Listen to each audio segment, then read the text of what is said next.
Olá, eu sou o Luiz Felipe Ruga, sou graduando do curso de Engenharia Mecânica da URGS e gostaria de apresentar a vocês o meu trabalho de conclusão de curso.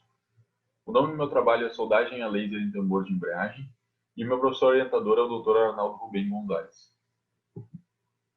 Primeiramente, eu gostaria de comentar o funcionamento da embreagem centrífuga.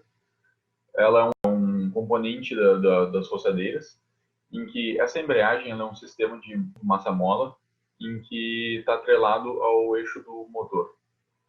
À medida que o eixo do motor aumenta a rotação, esses contrapesos eles expandem por força centrífuga e eles vêm a atritar então contra a parede interna do tambor de embreagem.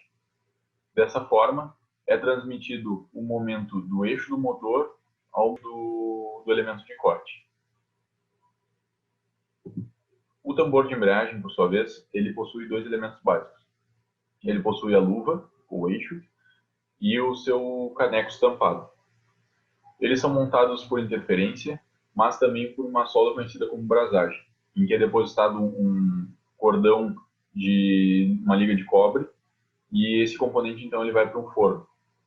Quando ele atinge a temperatura de fusão da liga de cobre, sem atingir a temperatura de fusão do metal base, essa liga de cobre ela vai vir a permear a fresta que existe entre a luva e o tambor e vai preencher então com essa liga. Quando é dado o resfriamento, está estabelecida então a junta por brasagem.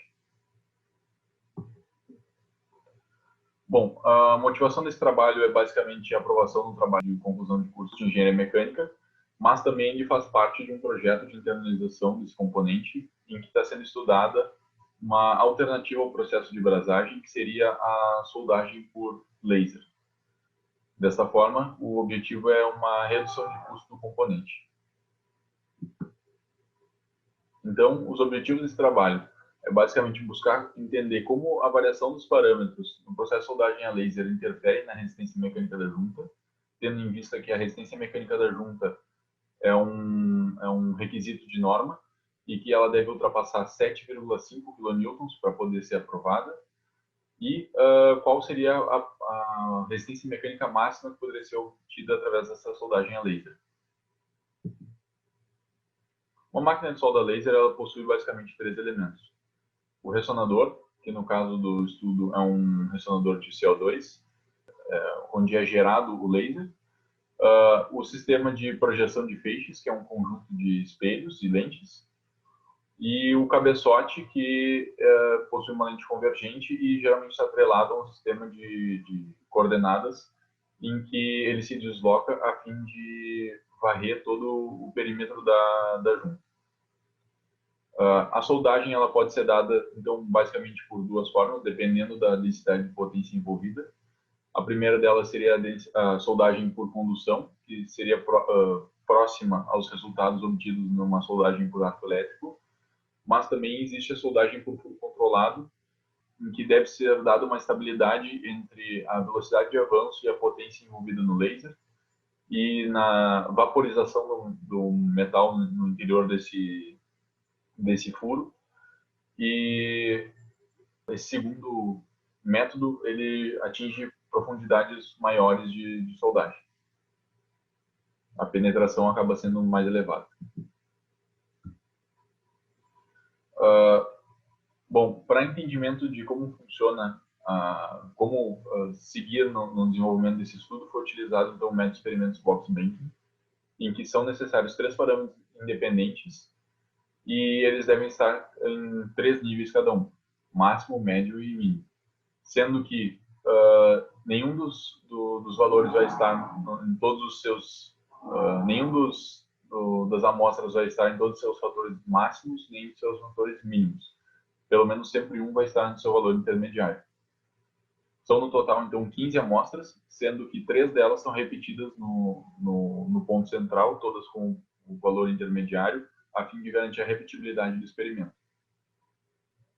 A partir, então, dessa nuvem de pontos, é feita a análise de variância, em que é verificado qual fator ou qual interação dos fatores é significante para a variável resposta estudada. E depois, através da equação de regressão, é montada então uma superfície de resposta sobre esses parâmetros. Os principais parâmetros, então, do processo de soldagem a laser são a potência do laser, a velocidade, distância focal, modo transversal eletromagnético, refletividade da peça, comprimento de onda, difusividade térmica e fluxo de gás. No caso do experimento, pode-se destacar esses três primeiros fatores, em que são os parâmetros aos quais um operador ou um técnico tem acesso a alterar na máquina. O restante deles são todos considerados constantes ao longo do teste. Primeiramente, então, foram realizados alguns ensaios exploratórios a fim de verificar uma condição mínima de soldagem e verificar a presença ou não de porosidades ou mordeduras no cordão de solda. A partir disso, então, foram restringidos os seus valores até chegarem nesses valores representados na tabela, em que a potência do laser varia de 1.800 watts a 2.400, velocidade de avanço de 16,6 mm por segundo a 33,3 e a distância focal de 3 mm abaixo da peça até a superfície da peça. Foram, então, produzidas 15 amostras, sendo que uma réplica de cada uma, e sendo que todas elas passaram pelo teste de níquel penetrante para verificação de trincas, porém, posteriormente, um par de cada uma delas vai ser destinada a um ensaio de extração, enquanto a outra vai ser destinada a um ensaio de micrografia, na qual a peça deve ser cortada e lixada. Bom, então durante o ensaio de extração é verificada até a força máxima em que a junta resiste até ela começar a apresentar um deslocamento excessivo, que seria a ruptura da junta, e é possível observar que apenas 5 amostras ultrapassaram o valor mínimo solicitado por norma. Então, através da análise de variância, é observado que existe um valor P.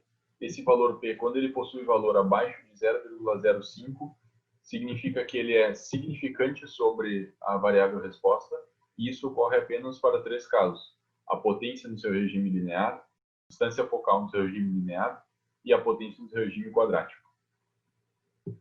É então realizado um gráfico de Pareto para verificar qual é o que tem maior representatividade sobre a resposta, e podemos observar que a potência no seu regime linear ela possui 33,3% de significância sobre a variável resposta.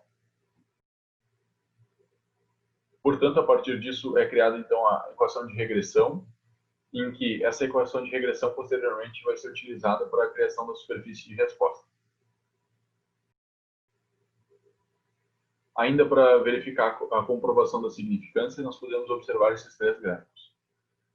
Em todos eles, as linhas elas representam um fator, um parâmetro fixo, enquanto a variação do outro. Então, é uma comparação entre 2 parâmetros distintos. Nós podemos observar que no primeiro gráfico, independente da combinação dos outros parâmetros, a potência, quando está no seu nível inferior, ela vai atingir as maiores forças de extração. Ou seja, convém utilizar a potência no seu valor inferior, pois independente da combinação do restante, ela vai ser sempre maior.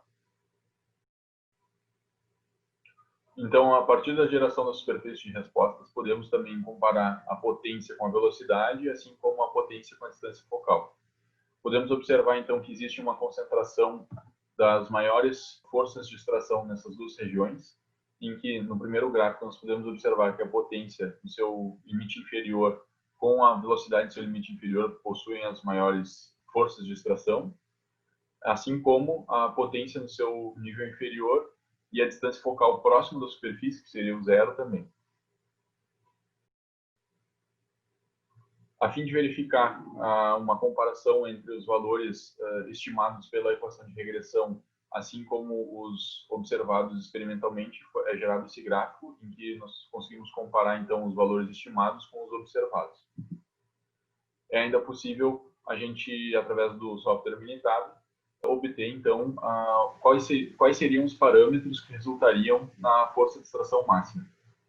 Então, a força de extração máxima seria de 14,8 kN, E os parâmetros adotados para maximizar essa força seriam potência em 1.800 watts, a velocidade em 16,6 e a distância focal em 0. Então, como eu comentei, as outras amostras que não foram utilizadas para os ensaios de extração foram, então, para análise de micrografia, as quais vale destacar o corpo de prova 7, que foi o que apresentou maior resistência mecânica, bem como o corpo de prova 14, que foi o que representa o ponto central. Nós pudemos observar a diferença de penetração entre os dois, assim como a diferença na largura do cordão de solda. Apesar do corpo de prova 7 ter apresentado maior resistência mecânica, nós pudemos observar a presença de algumas porosidades no interior do cordão de solda. É possível observar também a zona termicamente afetada. Bom, é possível então tirar algumas conclusões do trabalho. A primeira delas é que foi evidenciada a influência da potência sobre a força de extração, a variação da velocidade e das interações entre as outras variáveis tem pouco impacto então sobre a resposta. É possível então sim obter uma resistência mecânica acima da especificada de 7,5 kN. E a resistência mecânica máxima estimada ela é obtida em 14,8 kN. Bom, trabalhos futuros. O primeiro deles, para dar seguimento no projeto de internalização, seria a parte de ensaio de microdurezas, em que, através dele, é possível ter pleno entendimento de quais foram as microestruturas geradas após o processo de soldagem, assim como a análise econômica detalhada que deve ser realizada para a substituição do processo de soldagem. Se for vantajoso economicamente passar nos testes, a soldagem a laser ela pode sim vir a ser uma possível proposta de redução de custo para o componente. Essas foram as referências utilizadas durante o trabalho. Muito obrigado pela atenção.